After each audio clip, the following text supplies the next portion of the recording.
Assalamualaikum warahmatullahi wabarakatuh.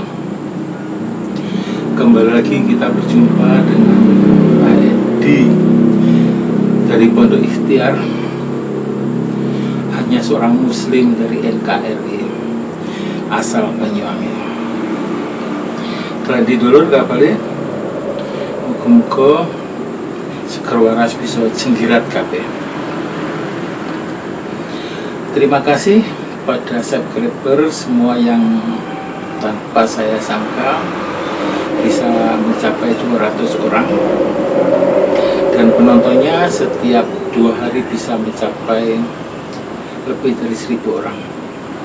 Saya nggak menyangka seorang yang termasuk bodoh dalam ilmu agama secara klasik seperti saya bisa membuat konten tentang agama.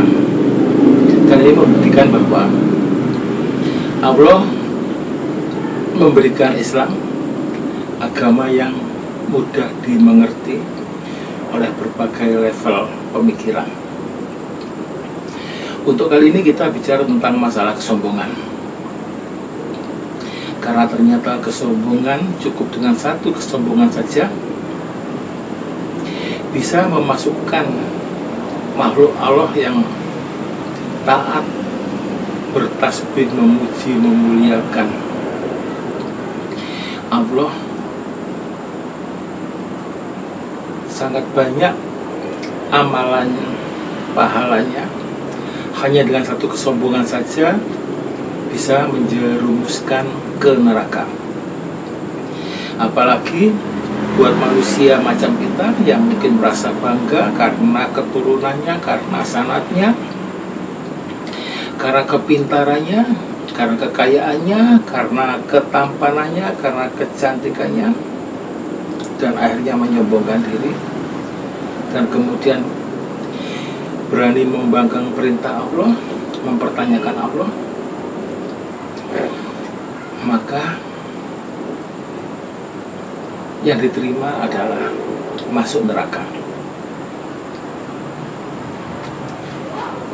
Jadi bermula dari para malaikat yang diperintahkan Allah untuk menyembah makhluk yang baru diciptakan, yang berasal dari tanah, yang diberi nama Adam. Semua malaikat bersujud, hanya satu yang tidak. Dan dalam Al-Quran disebut sebagai iblis. Dan iblis juga mempertanyakan kenapa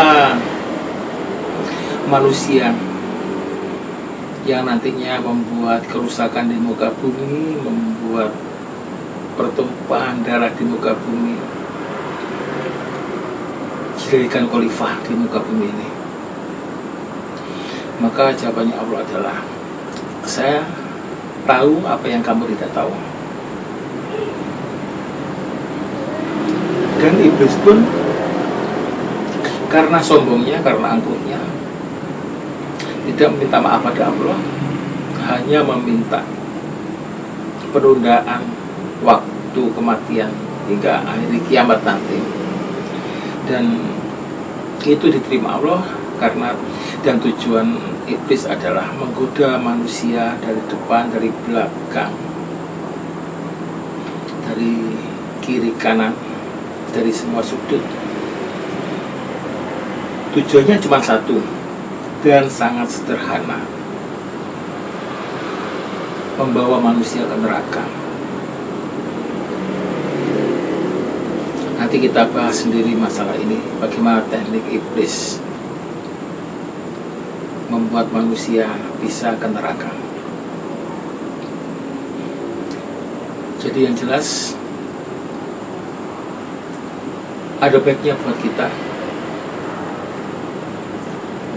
buanglah sifat-sifat iblis, sifat-sifat setan yang ada dalam diri kita, berupa kesombongan, iri karena merasa lebih hebat, dengki, dendam. Jadi sebagaimana makhluk yang ingin selamat dunia dan di akhirat. Selamat di dunia dengan dibuktikan oleh kita jarang sakit. Selamat di akhirat dengan jalan dibuktikan kita tidak masuk neraka.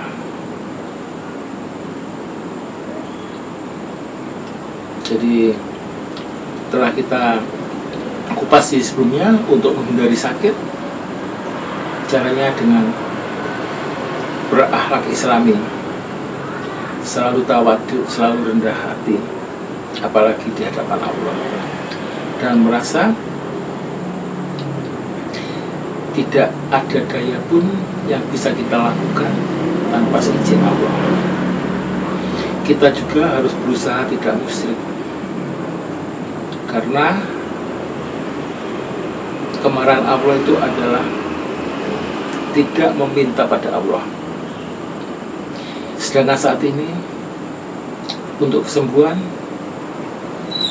kita lebih merasa obat, tanaman herbal, minuman herbal yang bisa menyembuhkan. Kita sangat sering lupa bahwa kesembuhan itu adalah haknya Allah, dan kita sering lupa bahwa yang membuat kita sakit selama ini kita berpikir itu adalah pola makan, dan ternyata yang membuat kita sehat itu adalah akhlak yang mengurangi nafsu duniawi, akhlak yang tawadhu, akhlak yang rendah hati,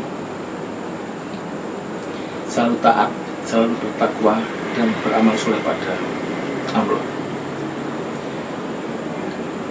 Demikian dari saya. Bila ada banyak kebenaran, mutlak itu karena Allah, dan jika ada kesalahan setitik pun, itu dari saya. Wabillahi taufiq wal hidayah. Assalamualaikum warahmatullahi wabarakatuh.